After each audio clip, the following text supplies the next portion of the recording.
I've been thinking a great deal lately about what happens when I label people and things.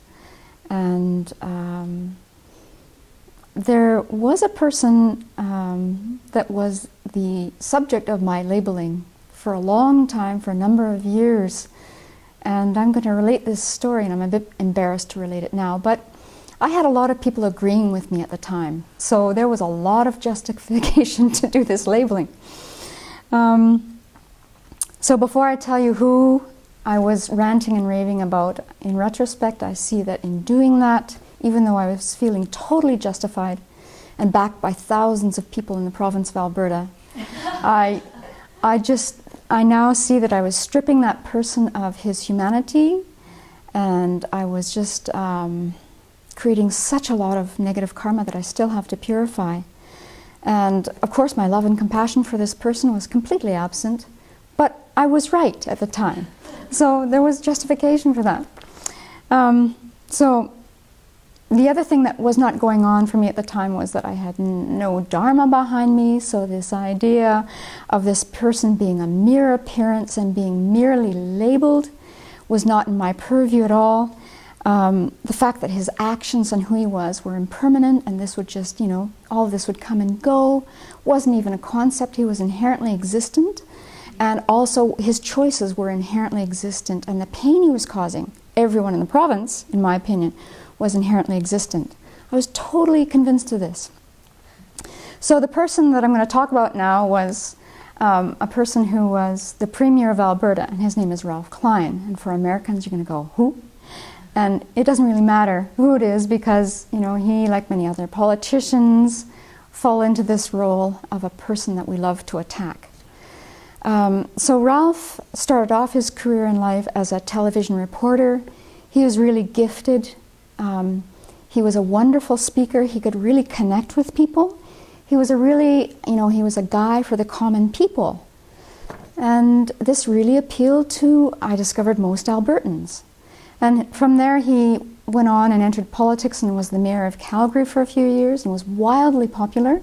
And then because of his popularity as a mayor and in other establishments that I won't mention, he entered politics and eventually became the premier, and he was there for 14 years and eventually was given the title King Ralph because he was in for so long. And once King Ralph got in power in Alberta, I'll just read you the quote of what people at that time saw him doing with the funds. And Alberta is still a very, very rich province.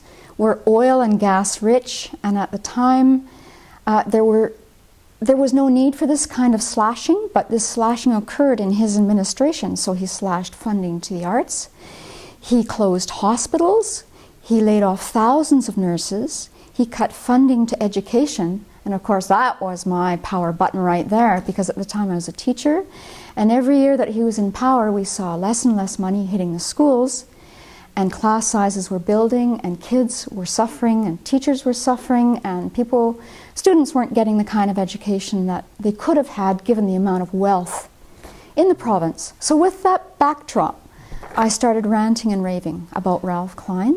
And I had all my peers in there right with me, and we called him names and we criticized him, and I just put him in the smallest box you can imagine. He was bad. And yet, he kept being voted in. And so when we'd sit around the staff room table, we would say, who is voting for this guy? Do you know anyone who's voting for this guy? And of course, I would not say a word because my parents were voting for this guy, and all of my parents' friends.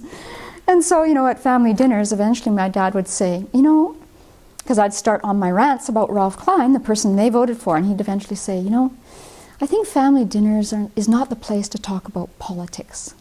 And that would keep me quiet for a few minutes, and then I'd do the yes buts, But I see my dad's wisdom in that. So this continued on for a long, long time. Ralph ended his career in 2006 to move on to other things.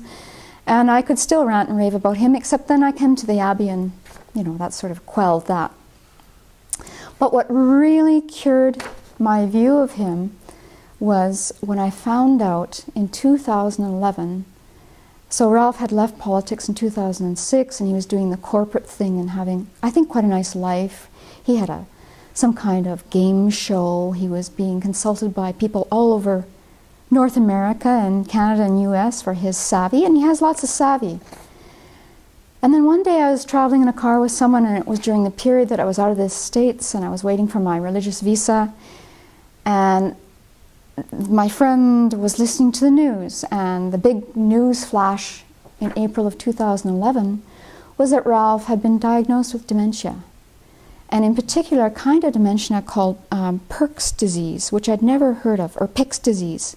And it's a very rare neurodegenerative illness that strikes quickly and brutally, and the symptoms are dementia, but it really radically attacks the brain. And so here's this person who was a gifted speaker, and the prognosis for someone with Pick's disease is 2 to 10 years. So at this point, Ralph was about 67 when he got it, 68. And it was a rapid advance of this disease, and pretty soon he wasn't speaking, and I think pretty soon he was in some kind of facility. And within 2 years, he was dead. So at age 70, Ralph passed away.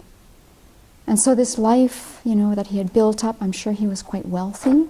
He, had all kinds of family and friends. This was just lost. And so when I heard that news, I will never forget where the car was. We were on this highway. It was going around a corner where there's typically deer in the field. I just remember that day perfectly, and I thought, wow, I don't care what he's done now. I know what his family's going to go through. And it's not very nice what he had to go through. And so because my family has been through this disease, in that moment I thought, I've made some tragic mistakes here.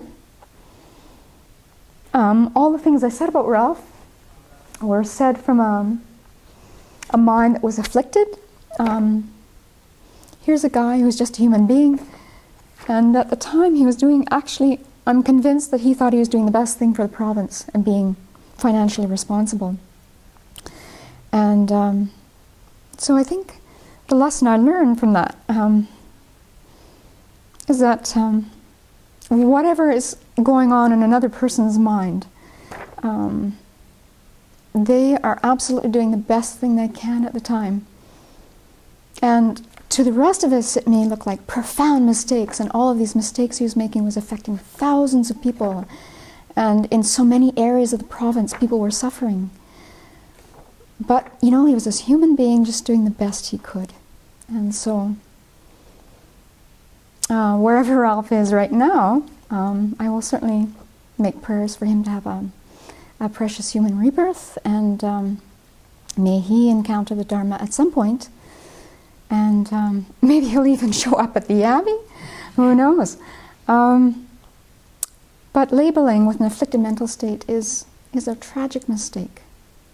So, my lessons in labeling are continuing, and if you know someone with dementia, or you know a politician who's driving you crazy, just consider that their life is going to come to an end at some point. They will have the experiences of aging, sickness, and death. And in the end, they just are objects of our compassion.